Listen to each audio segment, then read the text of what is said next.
ഒരു കാരണവശാലും കേരളത്തിൽ നിന്ന് UDFൻ്റെ ഒരു സ്ഥാനാർത്ഥിയും വിജയിച്ചുകൂടാ. ഏതെങ്കിലും ഒരു സന്ദർഭത്തിൽ ഈ സംസ്ഥാനങ്ങളുടെ ജനങ്ങളുടെ താല്പര്യങ്ങളെ ഉയർത്തിപ്പിടിക്കാൻ അവർ പരിശ്രമിച്ചില്ല. പിണറായി വിജയനെ, കേരള ഗവൺമെൻറ്റിനെ അപകീർത്തിപ്പെടുത്താൻ അവർ ഉപയോഗപ്പെടുത്തി. കേരളത്തിൻ്റെ അവകാശങ്ങളെ നിഷേധിക്കുന്ന കേന്ദ്ര നയത്തിൻ്റെ അടിയിൽ കയ്യൊപ്പ് ചാർത്തുന്ന ആൾക്കൂട്ടമായി ഈ MP-മാർ മാറി. വളരെ വിഷമം തോന്നുന്ന, ഒരിക്കലും സംഭവിക്കാൻ പാടില്ലാത്ത, ആവർത്തിക്കാൻ പാടില്ലാത്ത ഒരു കാര്യമാണ്. അതുകൊണ്ട് തന്നെ ഈ തെരഞ്ഞെടുപ്പിൽ കേരളം ഇവരെ കൃത്യമായി പരിശോധനാ വിധേയമാക്കും.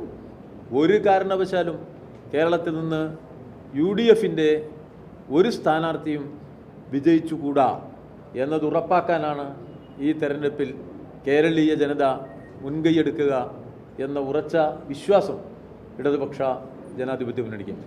കേരളത്തിൽ 20 സീറ്റിലും ഇടതുമുന്നണി ജയിക്കുമെന്നാണ് പറയുന്നത്. തീർച്ചയായിട്ടും അതിനുള്ള എല്ലാ സാധ്യതകളും ഇപ്പോൾ ഉണ്ട്. കേരളത്തിലെ മാറിക്കൊണ്ടിരിക്കുന്ന രാഷ്ട്രീയ അന്തരീക്ഷം അതിൻ്റെ ഒരു സൂചനയാണ്. കേരളത്തിൽ ആദ്യമായിട്ട് ഒരു ഇടതുപക്ഷ ജനാധിപത്യ മുന്നണി ഗവൺമെൻറ്റിൻ്റെ ഭരണ തുടർച്ചയുണ്ടായ അനുഭവം നമ്മുടെ മുന്നിലുണ്ട്. അതുതന്നെയാണ് ഞങ്ങളുടെ ആത്മവിശ്വാസം. തീർച്ചയായിട്ടും മുഴുവൻ സീറ്റിലും ഇടതുപക്ഷ ജനാധിപത്യ മുന്നണി വിജയിക്കും എന്ന പ്രതീക്ഷ ആ നിലയിൽ വെറുതെ പറയുന്നതല്ല, അനുഭവത്തിൻ്റെ അടിസ്ഥാനത്തിൽ പ്രകടിപ്പിക്കുന്ന ആത്മവിശ്വാസം. ഈ TP ചന്ദ്രശേഖരൻ വിഷയമോ അങ്ങനെ എന്തെങ്കിലും പെൻഷൻ മുടങ്ങിയതോ അങ്ങനെയുള്ള വിഷയങ്ങളൊന്നും ഈ തെരഞ്ഞെടുപ്പിനെ ബാധിക്കില്ല എന്നുള്ളതാണ്.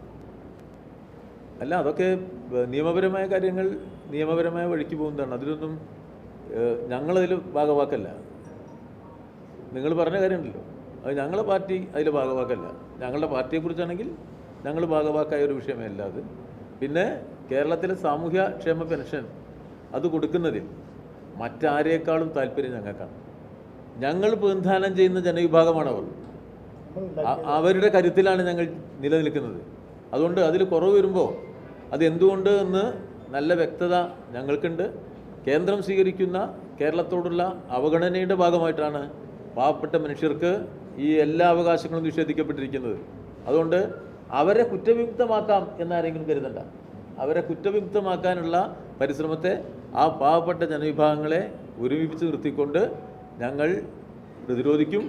അവർക്ക് കിട്ടാനുള്ളതെല്ലാം ഞങ്ങൾ കൊടുക്കുകയും ചെയ്യും. ഒരു സംശയവും വേണ്ട. കേരളത്തിലെ സാധാരണ മനുഷ്യന് കൊടുക്കാനുള്ളത് ഈ ഇടതുപക്ഷ ജനാധിപത്യ മുന്നണി ഗവൺമെൻറ് കൊടുത്തിരിക്കും. അവർക്ക് നൽകിയ വാഗ്ദാനങ്ങൾ പാലിക്കുന്നതിൽ ഒരു കാലത്തും ഞങ്ങൾ വീഴ്ച വരുത്തില്ല. ഇക്കാര്യത്തിലും എന്ത് പ്രയാസം ഉണ്ടെങ്കിലും, വലിയ പ്രയാസമാണ്, പക്ഷേ ആ പ്രയാസങ്ങളൊന്നും ഇതിന് തടസ്സം നിൽക്കില്ല. ഈ പ്രസ്ഥാനം ഉണ്ടെങ്കിൽ അവർ ഞങ്ങൾ കാത്തു സൂക്ഷിക്കും. കാരണം ഞങ്ങൾ ഉണ്ടാക്കിയതാണ് ഇതെല്ലാം. ഈ പെൻഷൻ ഞങ്ങൾ ഉണ്ടാക്കിയതാണ്. അത് വർദ്ധിപ്പിച്ചത് ഇടതുപക്ഷ മുന്നണിയാണ്. അത് കുടിശ്ശികയില്ലാതെ കൊടുക്കാൻ കഴിയുമെന്ന് തെളിയിച്ചതും ഇടതുപക്ഷ ജനാധിപത്യ മുന്നണിയായിരുന്നു. അങ്ങനെ ഒരു മറ്റനുഭവം പാവങ്ങൾക്കില്ലല്ലോ. അതുകൊണ്ട് ഞങ്ങൾക്കതിൽ ആശങ്കയില്ല. ജനങ്ങൾക്കത് മനസ്സിലാവും എന്ന കാര്യത്തിലും ഞങ്ങൾക്ക് ആത്മവിശ്വാസക്കുറവില്ല. മാത്രമല്ല, അത് കൊടുക്കുമെന്ന് ഞങ്ങൾ പറഞ്ഞിട്ടുണ്ട്. അത് വർദ്ധിപ്പിക്കുമെന്നും പറഞ്ഞിട്ടുണ്ട്. 5 കൊല്ലത്തേക്കുള്ളൊരു ഭരണമാണ്. അതുകൊണ്ട് തന്നെ തീർച്ചയായിട്ടും അതിവിടെ നടപ്പിലാക്കും.